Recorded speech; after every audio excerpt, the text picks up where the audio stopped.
Erin Wells, who's the Highland City Administrator, spoke to this same group winter semester, and she was so awesome that we asked her to come again. So without further ado, here's Erin Wells.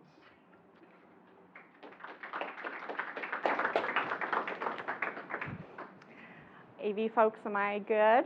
Probably I can hear myself on the mic, so thank you. And I'm excited to be back. So I got my undergrad here at BYU in political science, and then I went on and got a master's degree in public administration from BYU as well.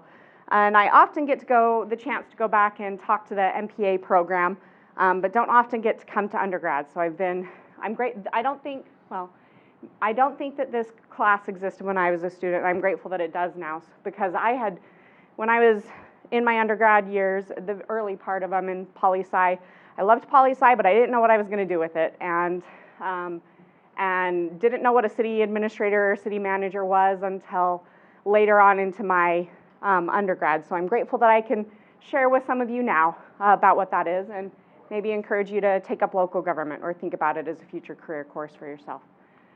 So yes, Erin Wells, and I'm currently the city administrator in Highland. So anybody know where Highland is? All right, it's one of those bedroom communities that we don't have a lot of destinations, so unless you know somebody there or have driven through for another reason, you probably don't know where it is. I did not know where it was until I got a job as an intern there.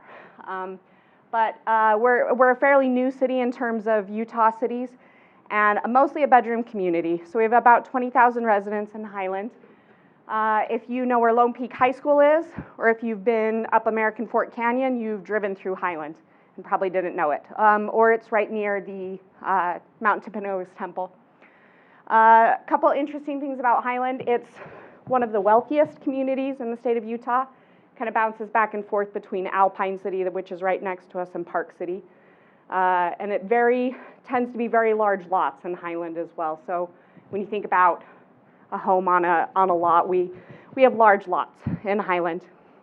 And we have what's called a 6-member council form of government, which means, so I'm the city administrator, which means I'm like the chief of staff in the city organization, but we also have a mayor and 5 council members who make all the policy decisions.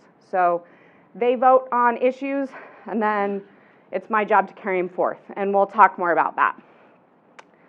So what does a city manager actually do? I might use the word manager and administrator interchangeably. They're basically the same type of position. There's just a few nuances, differences, depending on the form of government of that municipality. So for me, I'm a city administrator, but city manager is also a common title that you hear. So up top is my current mayor and city council. And as a joke, at a city event we did, one of my council members made me a sign that my job was council wrangling. And that's the job that I do with my city council. So I have 2 main roles in the city organization. The first is I take whatever the city council and the mayor tells us to do, and I'm in charge of the staff to actually carry that out, make that actually happen. So I do a lot of management work and a lot of project work in that regard, and lead them there. So it's things like the city budget. We have roughly a $15 million city budget. When you look at all of we get funds from various sources. Property tax and sales taxes are main sources, and then a lot of fees.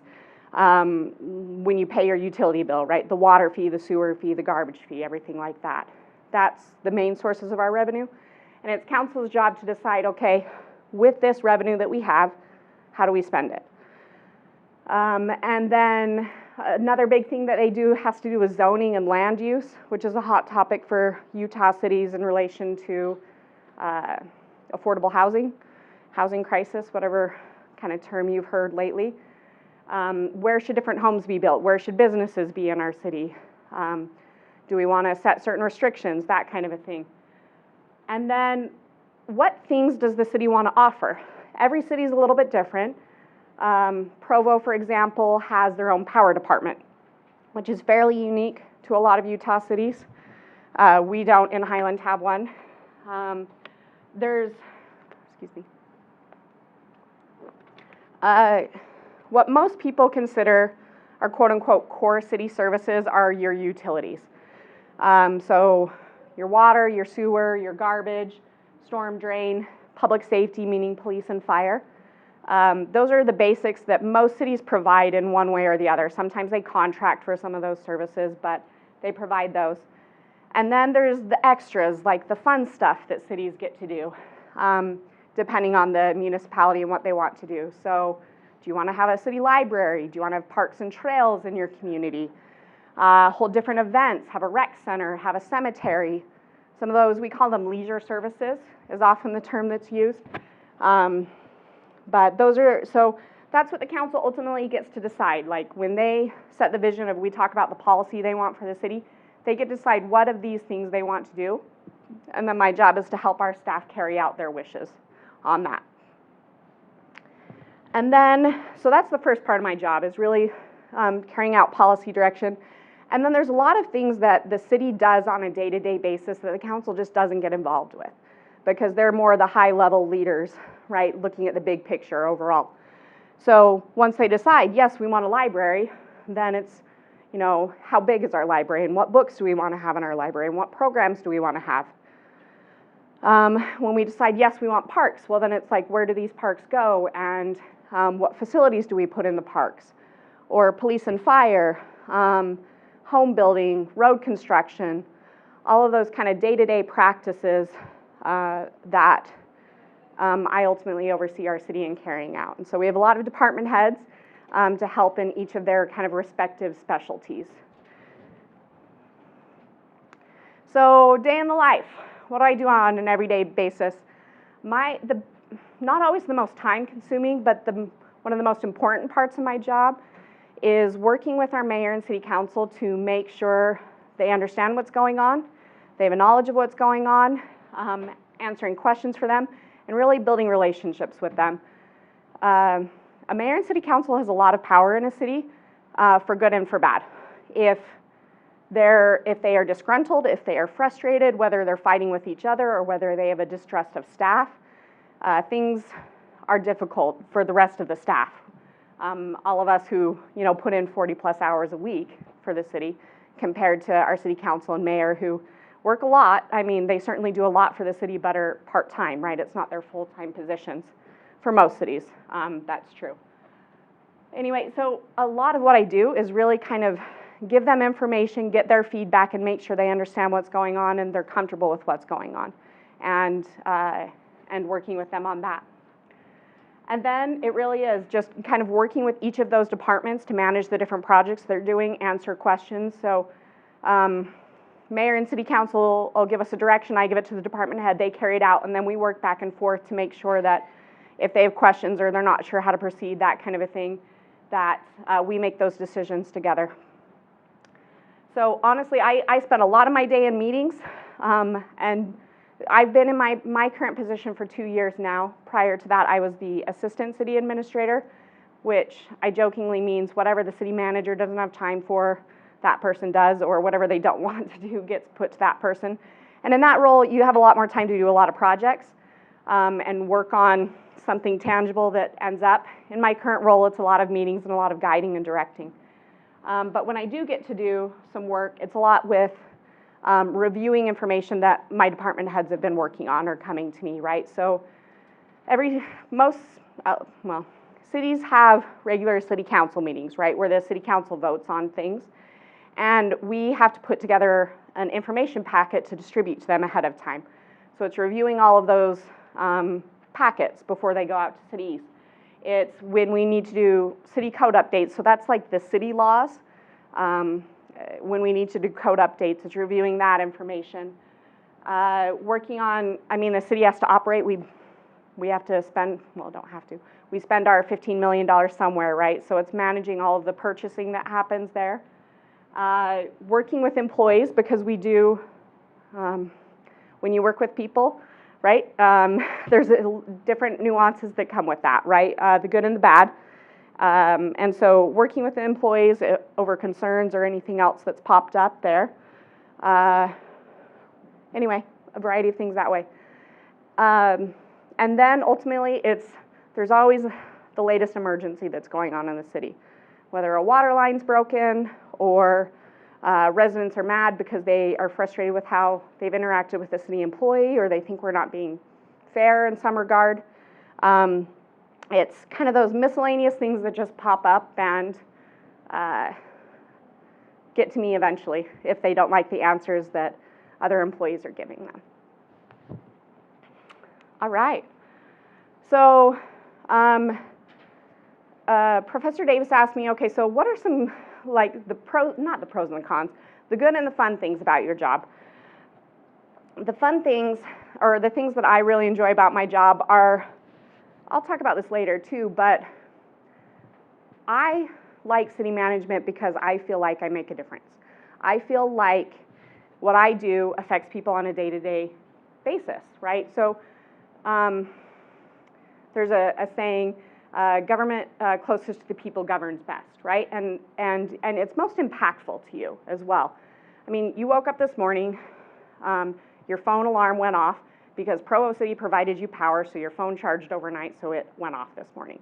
You drove to school on roads or walked on a sidewalk because Provo City, assuming you live here, wherever you live, Provo City provided those for you, right, ultimately.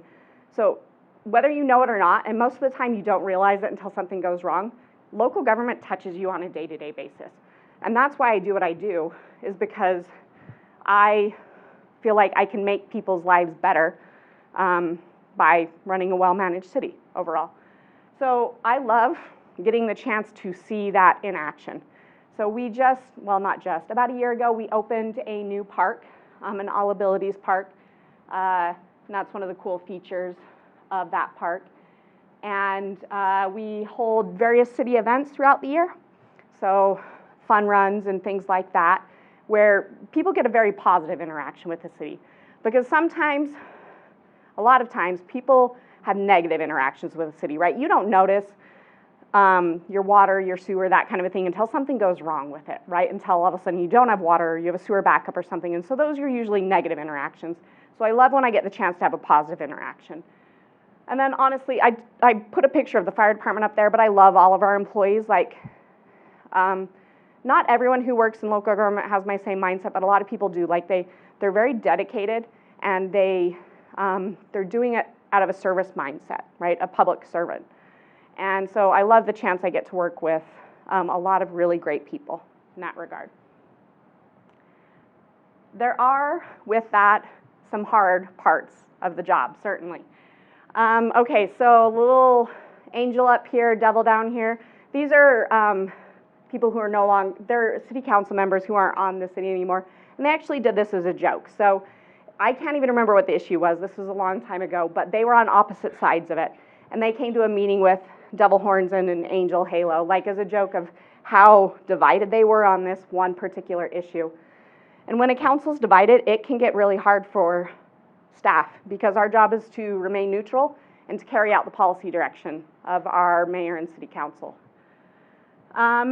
This is a fun email that we got a year ago. So Highland has traditionally been a very conservative community, and up until recently, we did not allow alcohol sales in our city.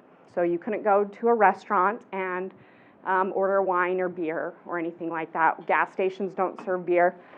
There was one exemption of a country club that existed prior to the city in our city, but prior to recently, you could not buy alcohol in Highland. The council in January of this year approved alcohol sales in Highland. It actually went to referendum, which means that residents tried to gather signatures to put it on the ballot. They ultimately did not gather enough signatures, so you now can buy alcohol in Highland legally. There's one restaurant that sells alcohol at this point. But we got a very interestingly worded email from Satan claiming that, making some very inappropriate statements. And those are not completely uncommon. This is probably the most aggressive one I've ever seen. But you get some really upset residents at times over certain issues. The other challenging part of my job has to do with employees. When you work with people, I mean, people are people, right? We're imperfect, we're not robots. People get frustrated with each other. People get frustrated with policies. People quit. People have to be fired. People make mistakes. And so being a manager is not always the most fun thing in the world. But like I said, a majority of the people I work with are phenomenal, and I really enjoy that work. All right. Anybody know who Stuart Grow is? Excuse me. So he was a professor, I believe in political science, but then also he coined the phrase that we see on outside of our campus: enter to learn, go forth to serve.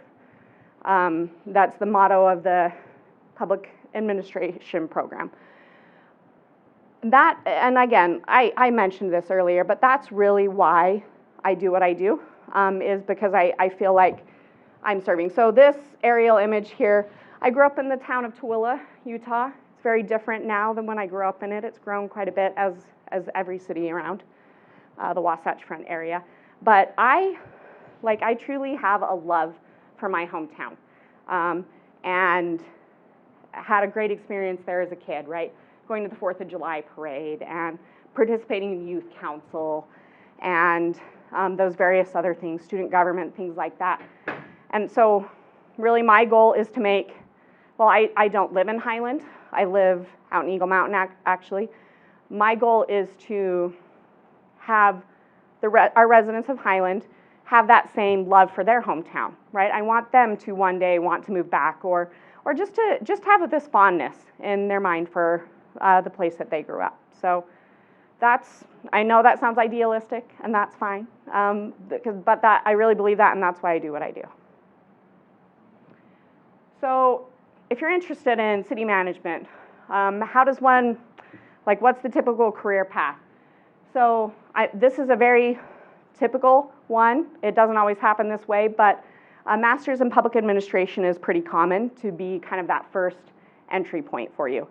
There are, so I know BYU has a program, the U has a program, and SUU has a program in Utah, and then there's a variety of programs throughout the nation. So often what happens is you'll get hired. It depends, a big or small city, right? There's obviously a lot more staff in bigger cities than there is small cities. Excuse me. But in a lot of cities, what you'd get hired, your first job would be something called a management analyst, which means you're usually assigned to some of the departments to kind of work with them on their budgets and their grant applications and any special projects they're doing to help them carry that out. And you work for the city manager in kind of just doing miscellaneous projects throughout the city, or resident surveys or things like that. After that, then kind of maybe move up into a particular department, right? Become a department director, right? So library director or rec director or community development, which is like planning and building and things like that. Assistant city administrator is often the next step. So again, depending on the organization and how many layers of management they have there. And then ultimately city administration. There often are people who don't necessarily start out intending to be a city administrator, becoming a city administrator just because they've been in the local government field for a long time. So a variety of different department heads, whether you're talking about city attorneys or city engineers or city planners or human resource people or finance directors, those kind of tend to be the typical ones that you see, but sometimes people do come from private sector to come into the public sector. Some of them do well, some of them struggle because it is very different, budget-wise and pace-wise, and what your role is, right, as a CEO versus in a local government type of a position instead. For me in particular, so like I said, I did a poli-sci undergrad when I was at BYU, and I tried to get involved in, so at the time it was called the Center for Study of Elections and Democracy, where we did a lot of polling and things like that, and a lot of statistical analysis. So I did that, and then went on and got my master's in public administration here. I interned while I was doing that. I interned with Highland City, actually, which is really kind of fun to gone from the intern to the city administrator there. But I interned with Highland City and then worked for Lehigh City for a couple of years before I was recruited back to Highland City to work there. And I've just hit my 9-year anniversary with them, so been there for 9 years. And then I've gotten involved in other organizations, so there's a lot of professional organizations you can be involved with as a city administrator to try to improve your skills and to give back to the profession and things like that. So we have a Utah City Managers Association that I've worked in the presidency with. I was on our, there's something called a planning commission in most cities, and so they do deal with a lot of the land use, the zoning, that kind of a thing, like the nuances of it before it goes to city council. So I worked with them and then worked with a group called Utah Women Leading Government. It's getting better, but sadly there have not historically been a ton of women who have been in the profession in Utah in particular. So this is an organization that just provides some networking opportunities and encouragement for women to connect and to better ourselves and better each other in the profession and encourage it. But there's only a handful, if that, of city administrators throughout the state who are women. It's very strongly, much more heavily led by men. Okay, so Master in Public Administration. Just wanted to let you guys know there's a lot more. If you don't like city management, there are some other opportunities. If this still kind of resonates with you, the idea of I want to give back, but maybe in a different way. So there's different focal points within the MPA program. Nonprofit was another big one. Probably about half of my class was focused on going into nonprofit work, whether globally or locally. And then government obviously is another big one, but you can kind of specialize. I had some classmates who went into federal or state government instead of local. There's a JD-MPA joint program if you are interested in doing law school as well. They do a 3-year program for that. Or if you just generally kind of are more interested in like government finance or healthcare, or are thinking maybe a PhD path. I did have some cohorts do that too. So some of the classes you take, a lot of it, like I said, what I liked about it is I felt like I liked political science, right? I liked government, but this gave me an opportunity to kind of get some hands-on, the MPA program gave me an opportunity to get some hands-on skills to then kind of lead in that type of an organization. So it's not like a policy route type of an organization, more of an administration. So a lot of the classes have to deal with how to be a manager, right? How to lead people, how to give presentations, that type of a thing. So communications, budgeting, statistics, definitely some hardcore skills that you need to work in a government field, really, like in more of an administrative, not rather than policy type of a role.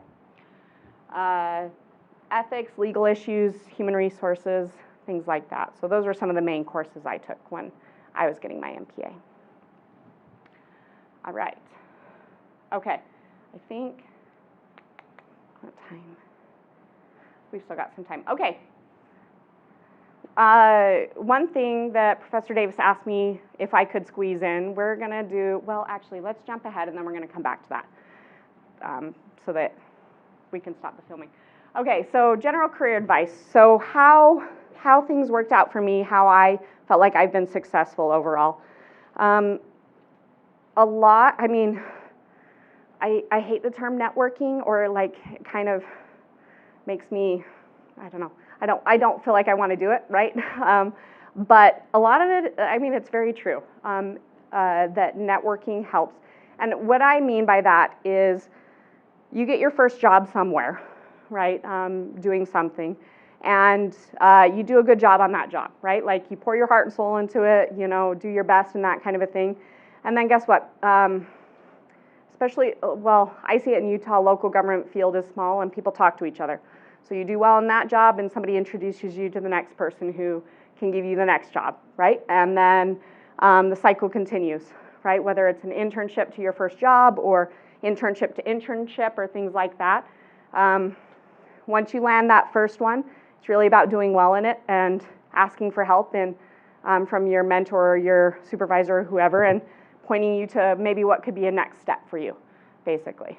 And that's how ultimately I was successful there. I worked, so Highland City I mentioned was my first internship, and they actually pointed me, I ended up getting a short internship with Draper City, and by the time I was applying for my first job, I had 2 internships under my belt, and those bosses also were willing to provide recommendations for me for my first job with Lehigh City. So, other kind of general advice I have is to make sure that this job was described to me once, not that I'll ever know this, or understand this fully, but it was described to me that the job can be like being a bishop. It will take as much time as you are willing to give to it. And that's very true. I mean, I certainly work more than 40 hours in a week on a typical week, just because there's never enough time to get everything done. It's rewarding and I love it, but it is demanding. And so if you want to work in local government, I think, and especially when you get to that point in an organization, you need to be aware of that. And it's stressful because while a lot of government employees are protected as far as their job goes, like there is to be a process you go through, when you get to the point where I am in my career, I can be hired and fired by the mayor at any time and the city council. So there's some stress with that, right, when you're that person. But so you've got to love what you do, and for me personally, you've got to find the balance in life that works for you. So that's my cute little family portrait. That's not really a portrait. So I have a wonderful husband. The other reason I can do what I do is because honestly, I have a wonderful husband who's very supportive, and he has a more flexible schedule than mine and runs the kids around to their nightly activities and whatnot, and provides me a lot of support in that way, and I'm eternally grateful for him.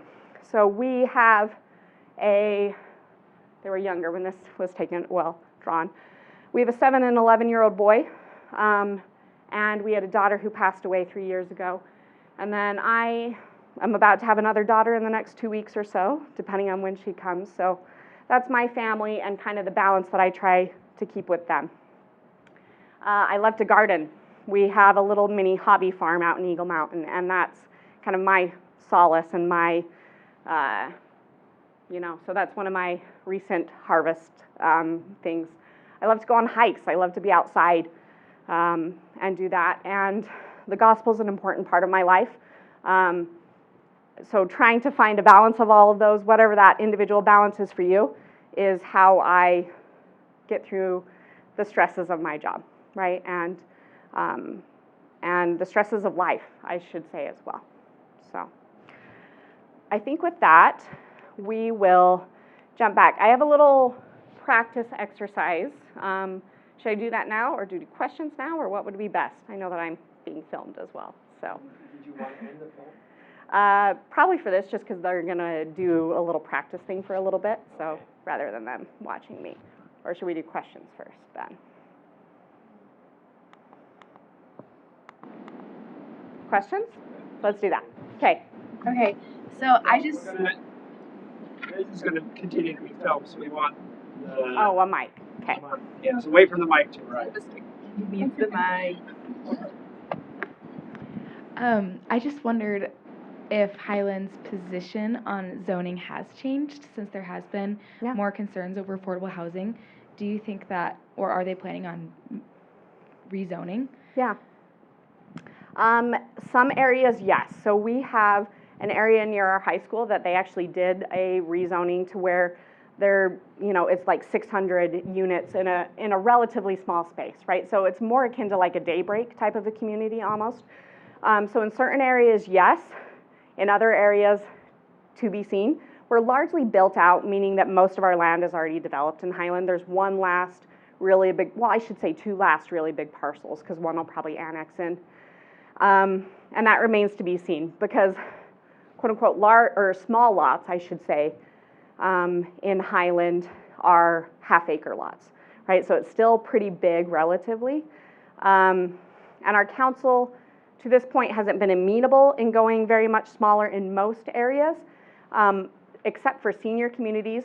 They want to provide that because we hear a lot from our residents, there's not a way to quote unquote downsize in Highland, right? Because all of the homes are so big and on such big parcels. So the state is requiring all cities to do something for affordable housing. So we are making some steps there, a lot with, we call them accessory dwelling units. So like basement apartments or mother-in-law apartments, things like that. We're going through what's called a general plan update right now, which looks at your city as a whole and says, okay, we want our roads here and we want development here, right? And one of those things we're going to be talking about is accessory dwelling units, because right now they have to be attached to the home somehow, right, like connected. But do we want to start letting people build separate, like little mini, or do those really tiny homes or something like that? So that's in process right now. Actually, we have our resident survey is out right now asking people's opinion on that. So we'll see what we get back.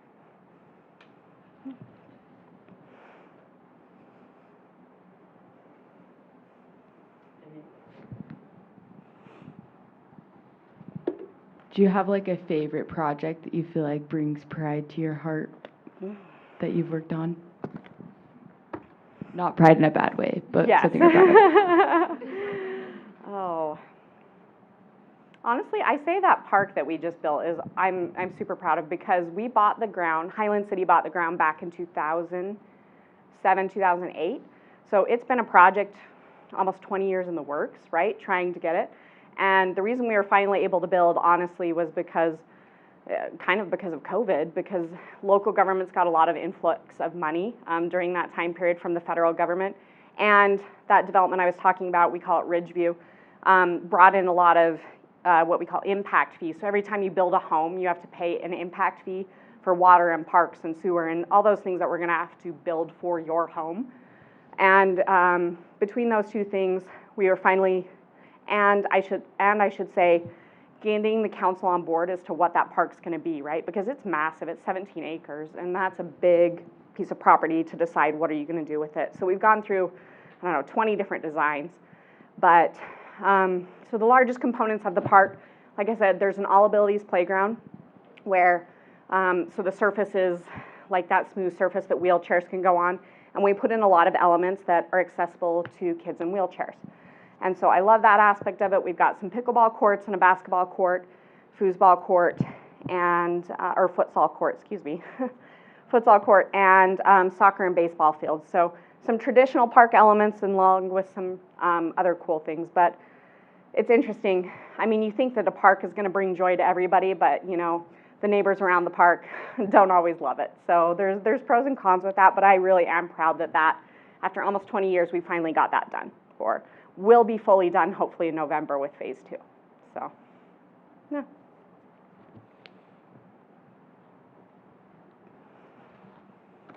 Other questions? All right. Oh.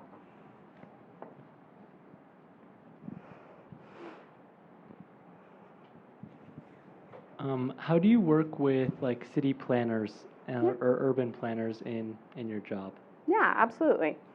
So working with city planners, they do a lot of the review of our development when it comes in. So our city planner, when the city gets approached by a developer and they say, hey, we want to build in your city, our planners are really the ones who look at the plan that comes forth, right, from the developer and say, okay, this meets our codes, this doesn't meet our code, here's what you've got to change, that kind of a thing. And they work off of what our municipal code says, right? What it says the zoning should be or the road width should be and everything like that. So my role in working with them really is to make sure that they're interpreting the code correctly, right? And sometimes mediating between them and the developer if the developer disagrees in that regard. So that's what we do there. And they work with a lot with and I should say some other cities too use their planners.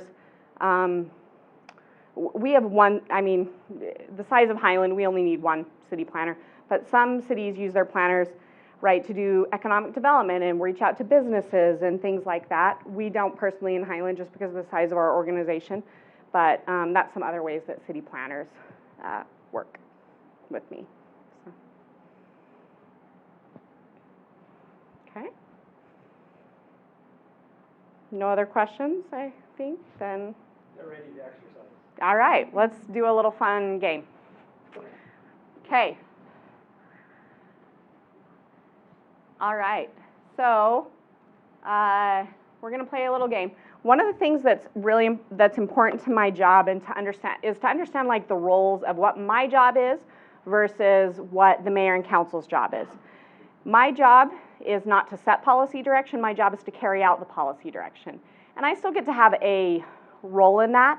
And all of our staff gets to give their professional opinion. Right? We do this on a day-to-day basis, right? So we can give them our recommendation, our professional recommendation, but in the end, we need to give that to them in a pretty neutral format and then let them decide and then be okay with that decision, which sometimes means that I disagree with the decision and I need to be okay with that. Otherwise, you're going to be unhappy in city government, ultimately. So you got to be okay if the decision does not go your way, if not what you're expecting. So I came up with a little game for you guys to play, is I want you to pick a city topic. I've given you some ideas up here we can talk through, but pick a topic that you might have an opinion on, right? Or think you have an opinion on. I know that you guys don't know all the details of these, but I thought they were general enough that you might be able to take a stab at it. Pick a topic that you have an opinion on and talk to your neighbor about it in a neutral way or give pros and cons about that thing. So you can't just be one-sided. You have to look at both sides of an issue. So these are all issues that have come up within my tenure at Highland. So should we allow businesses to be open on Sundays or not? Like I said, Highland is a conservative community. Currently, they cannot be open on Sundays. So there's a topic you can talk about. Should we allow restaurants to be able to sell alcohol in our community? Should we do vote by mail, or should we go back to traditional, you got to come to City Hall, or you got to register and do absentee voting? Should we allow more multifamily housing in our city? Should we let homeowners put private cemeteries on their lots? Like I said, Highland they tend to have large lots, and so it actually came up and was a split vote and was very close about whether or not people should have private cemeteries, behind their home. They voted no on that one ultimately, so that is not a thing. But that was something that came up. So those are some ideas to get you started, or if there's something else you want to talk about, but think about an issue and talk to your neighbor, give them some pros and cons. So yeah, I'll give you a few minutes and then we'll talk about how it went and how you felt about trying to be neutral. Sound good? All right. So they're trying to Change code. Okay, I think we're going to come back because we got about 5 minutes left before, I'm sure you guys all want to go enjoy your weekend probably. Hopefully you don't have Friday classes, right? Oh, darn it. Hopefully, sorry. Or at least you get to enjoy your night. How about that? Okay, so thoughts. How was it trying to be neutral on an issue, or what was your experience like? Or what issues did you choose? I kind of am curious to hear what you wanted to talk about. Go ahead. we were talking about the cemetery one, and Okay. it's kind of hard to be pro. Like Right. you really should bury your family in your backyard. It's just a little strange. Yeah, But we were able to come up with some reasons. good for you. Great, I felt like, but there were reasons. But there are some reasons, and sometimes you just have to point those out. So that's awesome. So no private cemeteries, huh? Go ahead. I'm super big on the zoning issue, Okay. like applying for the Senate housing internship. Awesome. So I've personally emailed back and forth as a city district zoning rep here, and it wasn't a great experience. I thought Yeah. it was difficult to see the nuances and other options. Although I could see the arguments in favor, an approach that he coined that has been coined the term like, oh, this idea that's been brought up is anti-family, or this right, the station is going to be anti-family, and I think it's distracting people from a few other slight nuances, like people with a bicycle trying to have a long-term rental opportunity is still restricted from a lot of zoning requirements. So I think both sides of the bargain are kind of distracting us from those neutral ground like human rights issues. For sure. Exist. There's so many things at play with housing, right? And cities will argue that it's developers and builders, and we don't control the market, right? We get a lot of people who show up and say we don't want this kind of housing, right? But it's a difficult issue. I mean, it's one of those big, hairy problems that hopefully we can all work on together, right? Have a little piece of it. And I think it's becoming more real to city councils too, because their kids and their grandkids can't afford anywhere, right? And so they're all moving away, because where in the world are you going to be able to buy a place right now? So zoning is a tricky one. All right. Other thoughts? Go ahead. You're good. I didn't really have an opinion on. I kind of found more opinions, but also left a little bit. Yeah. Yeah, and it's good. And honestly, sometimes our council leaves confused and they delay a decision until the future anyway. So it's good though. Anyway, it's a challenging part of the job, but one that I've come to appreciate and value because I've learned there's been city council members that I have had difficulties with in the past, right, that were challenging to work with. But in the end, everybody is making the decision they think, they're doing it for similar reasons as me. They want to give back to their community. They want to make a positive outcome. And they're doing it in a way that we have different opinions, right? And that's okay. And for the most part, the Satan email was an oddity, right? We don't always get those kind of emails.